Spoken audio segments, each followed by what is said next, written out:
The August sun hung mercilessly over the red rocks of New Mexico Territory, 1876. Even as evening approached, the heat pressed down like a heavy blanket, making every breath feel thick and labored. Sarah Elizabeth Hartwell sat beneath the towering sandstone cliffs outside of Santa Fe, her calico dress dusty from the long walk, her hands trembling as she touched the tender skin around her left eye. The wedding ring on her finger caught the dying light, a simple gold band that had once represented promise, but now felt heavy as a shackle. She twisted it absently, a habit she'd developed over the past 3 months since marrying Thomas Hartwell, the town's most respected banker. Everyone said she was lucky. Everyone said Thomas was a good catch. Everyone said a woman her age, 24 and unmarried, should be grateful. No one asked about the bruises. Sarah pulled her shawl closer despite the heat, hiding the finger-shaped marks on her upper arms. The purple and yellow stains on her face told their own story, but she'd learned to explain them away. Clumsy with the wash basin. Walked into a door in the dark. Thomas was always so concerned, so apologetic about her accidents when others were around. The sound of hoofbeats on rocky ground made her look up, her heart immediately racing. But it wasn't Thomas coming to drag her home. Instead, a lone rider approached on a paint horse, an Apache man, probably in his 30s, with long black hair and traditional clothing mixed with white man's boots. He should have frightened her. Everyone in Santa Fe spoke of the Apache with fear and suspicion, despite the recent treaties. But something in his manner was different. He dismounted his horse 50 yards away and approached slowly, his hands visible and empty. When he was close enough to see her clearly, close enough to see the bruises, he stopped. For a long moment they simply looked at each other. "Ma'am," he said in careful English, his voice quiet and respectful, "this is a good place to watch the sunset." She nodded, unsure of her voice. He gestured to a flat rock about 10 feet from where she sat. "May I?" Again she nodded. He settled onto the rock, not close enough to threaten, not far enough to suggest indifference. He didn't stare at her injuries. He didn't ask questions. He simply sat with her as the sky began to change colors above the cliffs. "I'm Joseph," he said eventually, his eyes on the horizon. "Most folks call me Joe." "Sarah," she whispered, then cleared her throat. "Sarah Hartwell." "Sarah," he repeated as if testing the name. "It's a good name. Strong." She almost laughed at that. Strong.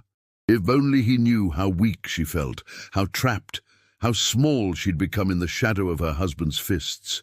But something in Joe's tone made her believe he meant it. They sat in comfortable silence as the sun painted the cliffs in shades of gold and orange. For the first time in months, Sarah felt her shoulders relax. There was something about this stranger's presence that felt safe, not demanding, not threatening, just present. "You come here often?" Joe asked as the first stars began to appear. "It's my first time," Sarah admitted. I needed to think." Joe nodded as if this made perfect sense. "Good place for thinking. Peaceful." "Yes," she said and meant it. For the first time since her wedding day, she felt truly peaceful. As full darkness settled over the landscape, Joe stood slowly. "I should let you get home," he said. "Your family will worry." The word family hit her like a punch to the stomach, and she must have flinched because Joe paused. "Tomorrow evening," he said carefully, "I'll probably come back here to watch the sunset again." Sometimes a person needs more than one evening to finish their thinking. Sarah looked up at him, seeing kindness in his dark eyes. "Yes," she said quietly. "Sometimes they do." Joe mounted his horse and touched the brim of his hat. "Good evening, Sarah." "Good evening, Joe." She watched him ride away until the darkness swallowed horse and rider completely. Then she sat for another hour under the stars, touching her bruised face and wondering why a stranger had shown her more kindness in one evening than her husband had shown her in 3 months of marriage. When she finally walked home to the neat house on Canyon Road, Thomas was waiting. "Where have you been?" His voice was deceptively calm, but Sarah knew that tone. She knew what came after that tone. "Just walking." she said. Getting some air. Walking where? Just around town. Thomas stepped closer and she instinctively stepped back. Don't lie to me, Sarah. Mrs. Henderson saw you heading toward the cliffs. What were you doing out there? Nothing, just thinking. Thinking about what? His hand caught her chin, forcing her to look at him. His grip was just tight enough to hurt. About running away? About embarrassing me? No, Thomas. I would never... The slap came without warning, snapping her head to the side. Don't lie to me, he said again, his voice still terrifyingly calm. You're my wife, Sarah, my responsibility, my property, and you will not go wandering around the desert like some common woman. Sarah touched her cheek, feeling the heat of the new injury join the old ones. I understand. Good. Thomas straightened his vest. Already back to the composed banker everyone else knew. Now, go clean yourself up. We have dinner at the Hendersons tomorrow night, and I won't have you looking like you've been brawling. As Sarah climbed the stairs to their bedroom, she found herself thinking about the quiet Apache man who had asked nothing of her, demanded nothing from her, and given her the first peaceful hour she'd had in months. Tomorrow evening seemed very far away. The next day crawled by like wounded prey. Sarah went through the motions of being Thomas's wife, pressing his shirts, preparing his breakfast, smiling when he kissed her forehead before leaving for the bank.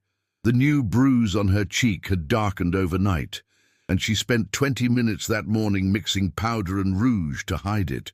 Remember, Thomas said at the door, adjusting his tie, we're dining with the Hendersons at 7. Wear the blue dress, the one with the high neckline, the one that hides the marks on her arms. Of course, and Sarah. He turned back, his smile not reaching his eyes. No more evening walks. A lady has no business wandering alone. She nodded, keeping her face carefully neutral until the door closed behind him. Then she sank into a kitchen chair, fighting the familiar tightness in her chest that made breathing difficult. The walls of the house seemed to press closer each day, the rooms growing smaller with each of Thomas's rules. But as afternoon shadows began to lengthen, Sarah found herself looking toward the window, toward the distant cliffs. Joe had said he might return to watch the sunset. Had he meant it? Or was it just politeness, the kind of empty promise people made when they wanted to escape an uncomfortable situation? At 5 o'clock she made a decision. Thomas wouldn't be home until 6:30, and the Hendersons lived only 3 blocks away. She could walk to the cliffs, spend an hour there, and return with time to spare. The risk made her hands shake, but the thought of another evening trapped in polite conversation about bank business and town gossip felt suffocating. Sarah left a note on the kitchen table, gone to buy ribbons for tonight's dress, and slipped out the back door. The walk to the cliffs felt different in daylight. She could see the path clearly, could appreciate the wild beauty of the landscape that surrounded Santa Fe. Pinon pines dotted the red earth, and somewhere in the distance a hawk cried out as it circled overhead. The air smelled of sage and sunshine, so different from the closed-in scent of her house. Joe was already there when she arrived, sitting on the same flat rock as the night before. His horse grazed nearby, and he held something in his hands, a piece of wood that he was carefully carving with a small knife. "Good evening, Sarah," he said without looking up from his work. "You came back. I said I might." He glanced up with a slight smile. "You finished your thinking?" "No," she admitted, settling onto her rock from the previous evening. "I don't think one night was enough." Joe nodded as if this made perfect sense. They sat in comfortable silence again, but this time Sarah found herself watching him work. His hands moved with sure, practiced strokes, and gradually she could see the shape emerging from the wood, a small bird with outstretched wings. "What kind of bird is that?" she asked. "Hawk," Joe replied, pausing to brush wood shavings from the carving. "My grandmother always said hawks see far. They know when storms are coming before the sky even changes." Something in his tone made her look at him more closely. "Do you think a storm is coming?" Joe's hands stilled on the carving. For a moment, he seemed to be choosing his words carefully. "Sometimes storms are already here," he said quietly. Sometimes people are too close to see them clearly. Sarah's throat tightened. She touched her cheek unconsciously, feeling the tender spot where Thomas had struck her. "I should go," she said suddenly. "My husband will be expecting dinner." "Sarah?" Joe's voice was gentle but firm. She looked at him, and for the first time he met her eyes directly. "You know you can't hide bruises from someone who's been in fights."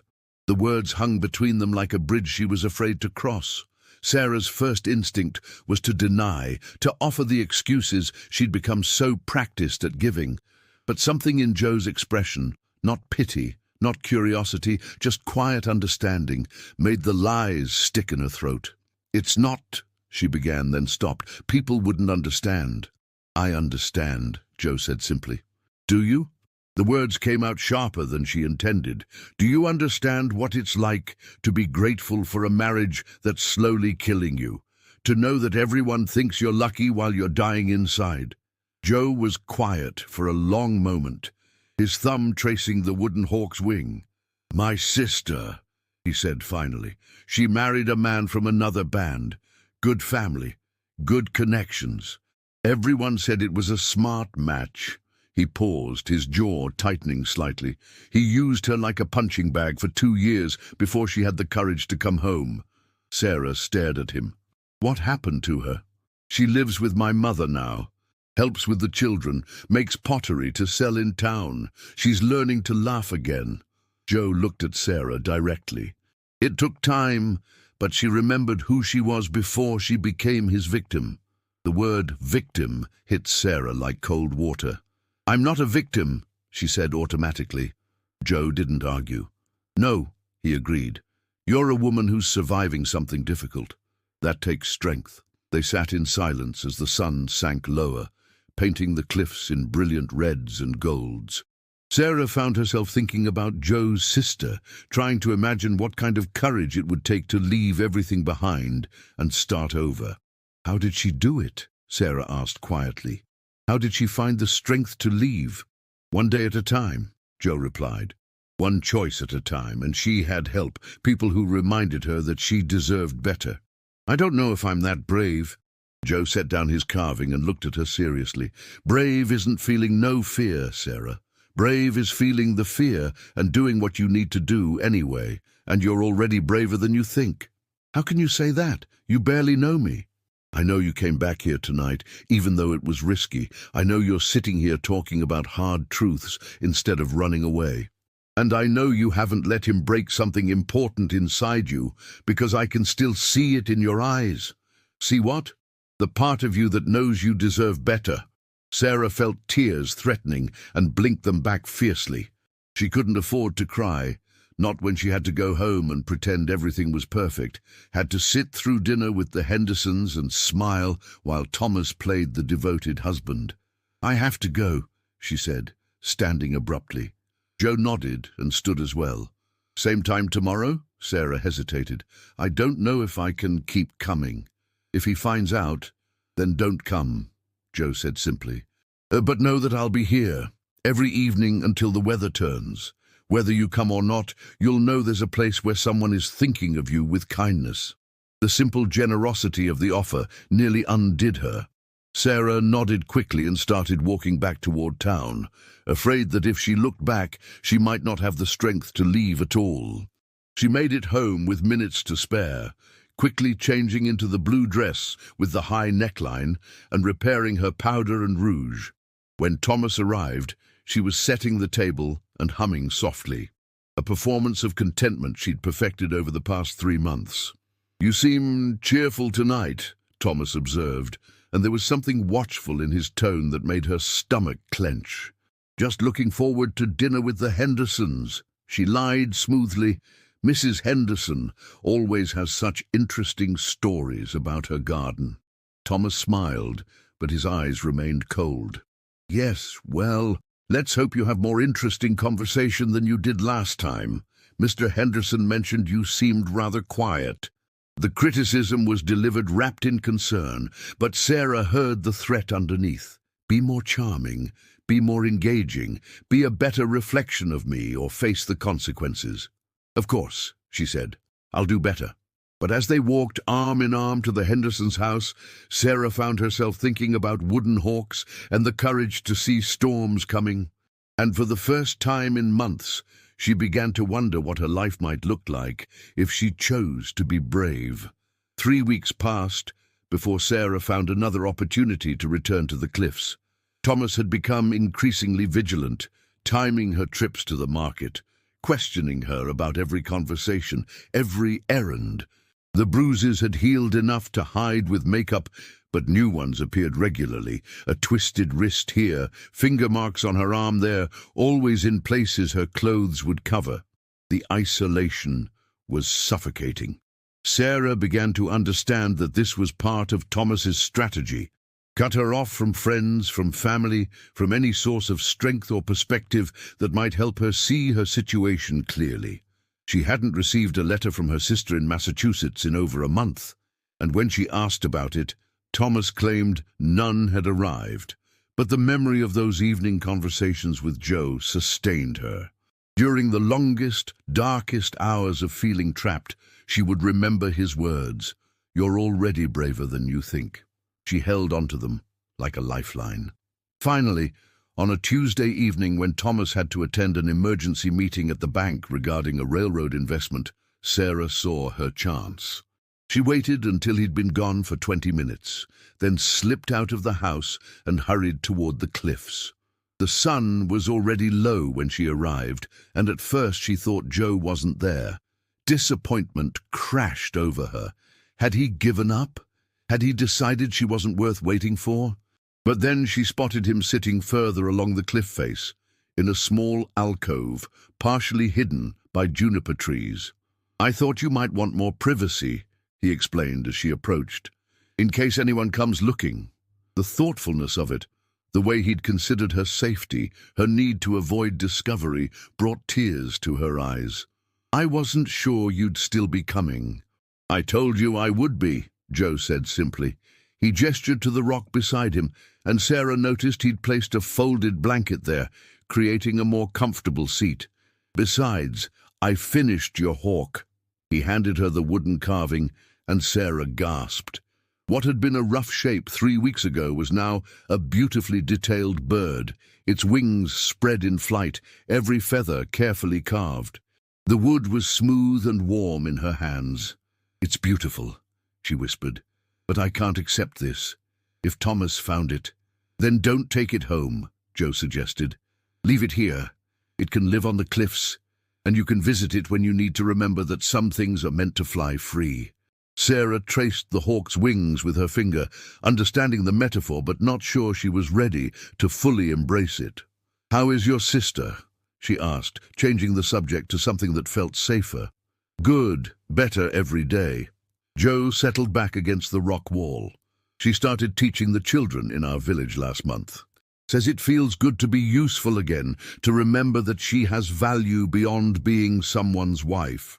She never married again? She says maybe someday, if she finds someone who sees her as a partner instead of property. But she's not in a hurry. She's learning to be happy with her own company first." Sarah tried to imagine such freedom, waking up in the morning and making decisions based on her own wants and needs, instead of fear of Thomas's reaction. It seemed as impossible as flying. "Joe," she said carefully, "what you said about your sister leaving, was her family angry? Did people in your community judge her?" Joe was quiet for a moment, considering. "Some people always judge," he said finally, "but the people who mattered, the people who loved her, they were relieved. They'd been watching her disappear piece by piece, and they wanted their daughter, their sister, back. And her husband, what did he do when she left? He was angry. He threatened. He came to our village twice, demanding she return." Joe's voice hardened slightly. "But our men made it clear that she was under our protection, and his threats weren't welcome." Sarah felt a stab of longing so sharp it was almost physical, to have people who would protect her, who would stand between her and Thomas's rage. It was a beautiful dream, but impossibly far from her reality. "I don't have anywhere to go," she said quietly. "My family is in Massachusetts, and I don't have money for train fare. All I have is what Thomas gives me, and he watches every penny. What about friends here in town? Sarah shook her head. Thomas has made sure I don't get too close to anyone. He says married women don't need friendships that might put ideas in their heads. Joe was quiet, and Sarah could feel him thinking. Finally, he said, "There's a woman in town, Mrs. Clara Mendoza. She runs the boarding house on Palace Avenue. She's helped other women in difficult situations." "Help them how?" "Safe place to stay while they figure out their next step. Work, if they need it. Sometimes help getting somewhere else, if that's what they choose." Joe looked at her seriously. "She's discreet. And she doesn't ask questions if someone arrives in the middle of the night." Sarah's heart began beating faster. "How do you know about this?" "My sister wasn't the only woman who needed help. Mrs. Mendoza doesn't just help Apache women. She helps anyone who needs a way out." The possibility hung between them like a door that could be opened or closed. Sarah felt simultaneously terrified and exhilarated by the thought. To actually leave Thomas, to walk away from the life that was slowly destroying her, it seemed impossible and necessary in equal measure. "I don't know," she said finally. "The consequences if I tried and failed." "What are the consequences if you don't try?" Joe asked gently. Sarah considered this. Thomas's violence was escalating. What had started as occasional slaps had become regular beatings. Last week, he'd grabbed her throat during an argument about her wasteful spending on groceries, and she'd seen something dark and hungry in his eyes that terrified her. She was beginning to understand that this might not be a situation she could survive indefinitely. "If I were to consider it," she said carefully, "hypothetically, what would I need to do?" Joe leaned forward slightly. "First, you'd need to plan. You can't just run. That's dangerous and usually doesn't work. You'd need money, clothes, a way to get to Mrs. Mendoza's safely. Thomas controls all the money. Then you'd need to get creative. Small amounts, taken over time. Money for household expenses that you don't spend. Jewelry you could sell. Anything valuable that's actually yours." Sarah thought about the pearl earrings her grandmother had left her, the silver locket that had been her mother's. They were hidden in her jewelry box behind the pieces Thomas had bought her. And clothes. Pack light. Only what you absolutely need. Hide the bag somewhere he won't find it. Maybe here in this alcove. Joe gestured to the hidden space behind them. "That way you're not carrying everything when you leave, in case someone sees you." Sarah's mind was racing now, seeing the plan taking shape. It was terrifying, but also the first time in months she'd felt like she had any control over her own life. When would be the best time? When he's away for a few hours and won't expect you home. Bank business, meetings, anything that gives you a head start before he realizes you're gone. "He'll come after me." "Probably. But Mrs. Mendoza knows how to handle men like your husband. And if you're not there when he comes looking, if you've already left town—" Joe shrugged. "Hard to chase someone when you don't know where they went." They sat in silence for a while, watching the sun set over the vast New Mexico landscape. Sarah felt something shifting inside her, like a key turning in a lock. For the first time since her wedding day, she was thinking about a future that didn't include Thomas's fists, Thomas's rules, Thomas's constant surveillance. "I need to think," she said finally. "Of course. But Sarah—" Joe waited until she looked at him. "Whatever you decide, decide for yourself. Not out of fear of him, not out of what other people might think. For yourself." Sarah nodded, clutching the wooden hawk tightly. As she prepared to leave, Joe caught her arm gently. "One more thing," he said. "If you decide to leave, don't say goodbye. Don't leave a note explaining. Just go. The kindest thing you can do for both of you is disappear cleanly." Sarah walked home through the growing darkness, her mind clearer than it had been in months. She had a choice to make, and for the first time, she felt like she had the information and support she needed to make it wisely. When she slipped back into the house, Thomas was already home, pacing the kitchen with barely controlled rage. "Where have you been?" he demanded. "At the market. she lied smoothly, grateful she'd thought to bring home a small bag of apples as proof. Mrs. Garcia was telling me about her daughter's wedding plans. Thomas studied her face carefully, looking for signs of deception. Finding none, he gradually relaxed. Next time, leave a note. I came home to an empty house and thought, well, it doesn't matter what I thought. But Sarah knew what he'd thought. He'd thought she'd finally found the courage to leave him. And the fear in his eyes, when he'd considered that possibility, told her everything she needed to know about what her next choice should be. The opportunity came 2 weeks later, on a Friday morning, when Thomas received an urgent telegram from the Territorial Bank Commissioner in Albuquerque. There was a problem with some land grants that required his immediate attention and expertise.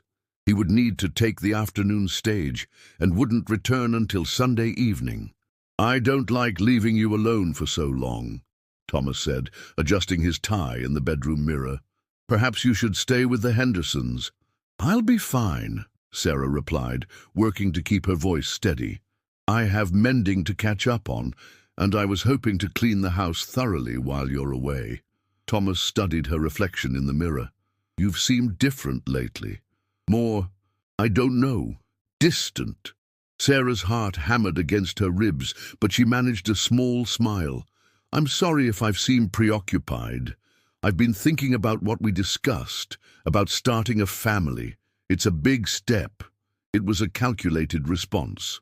Thomas had been pressuring her about children, and mentioning it now would explain any nervousness he might sense while redirecting his attention to something that pleased him.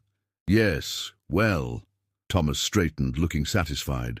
"We should discuss that more seriously when I return.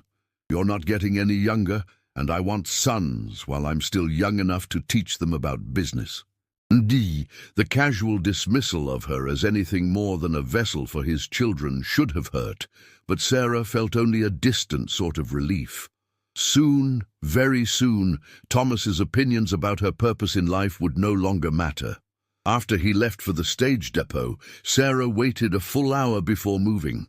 She had planned every detail over the past 2 weeks, but executing the plan felt surreal, like stepping into someone else's life.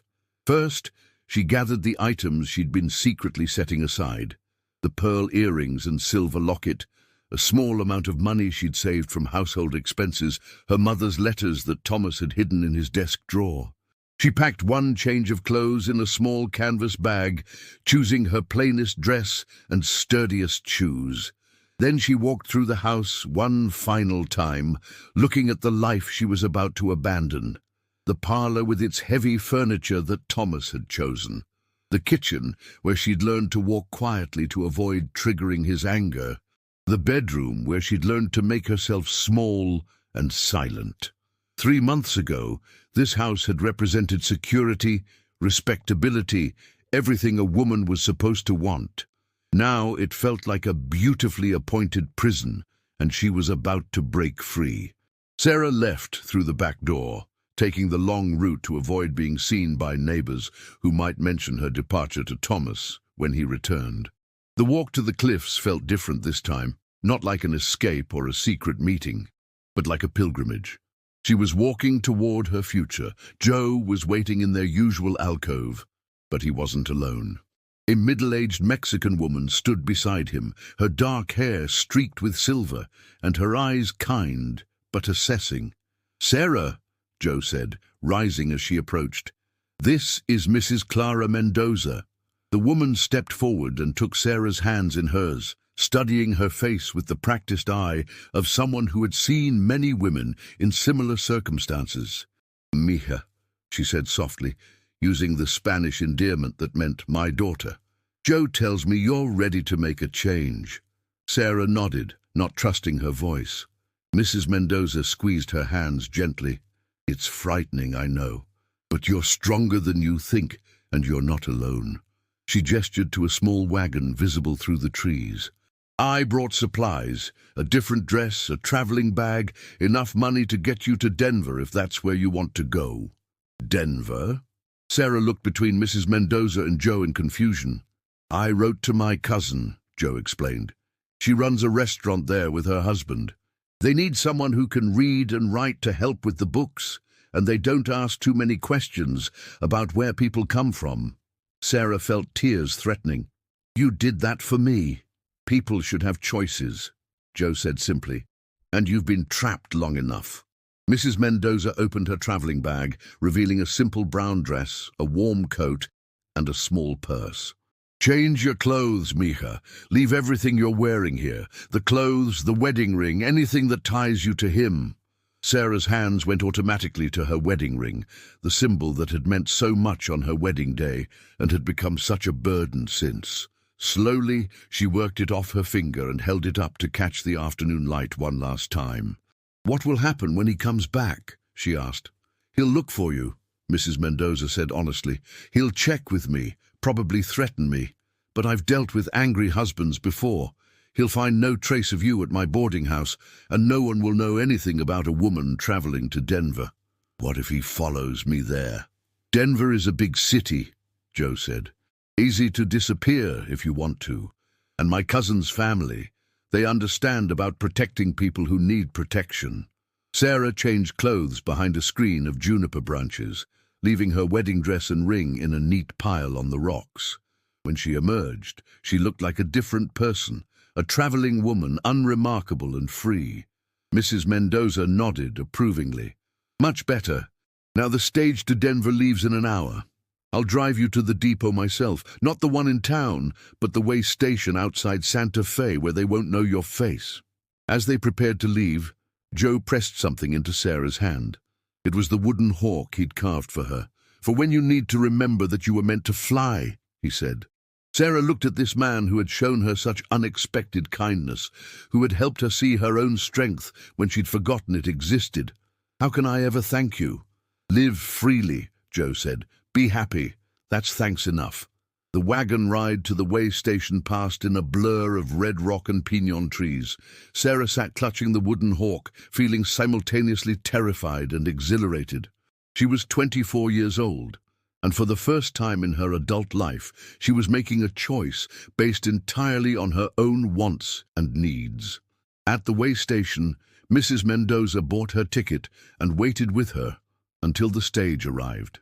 Listen to me, Mija, she said as the driver loaded Sarah's small bag. You're going to doubt yourself. You're going to feel guilty, scared, maybe even homesick for the life you're leaving. That's normal. But remember this feeling, this moment when you chose yourself over safety, when you chose freedom over security. Hold on to it. Sarah hugged the older woman tightly. Will I see you again? Perhaps, but more importantly, you'll see yourself clearly from now on. That's the real gift, knowing your own worth. As the stage pulled away from the way station, Sarah watched New Mexico territory disappear behind her. She thought about Thomas returning to an empty house, about the anger and humiliation he would feel when he realized she had outsmarted him. She thought about the life she was leaving behind, the respectability, the financial security, the social acceptance that had come at such a high cost. But mostly, she thought about the future spreading out before her, like the vast western sky. In Denver, she would be Sarah Elizabeth again, not Mrs. Thomas Hartwell. She would work for her own money, make her own decisions, choose her own path. It would be difficult, uncertain, sometimes frightening. It would also be entirely hers. As the stage rolled toward the setting sun, Sarah held the wooden hawk up to the window, watching the light play across its carved wings. Somewhere behind them, Joe was probably sitting on the cliffs, watching this same sunset and thinking about courage and freedom.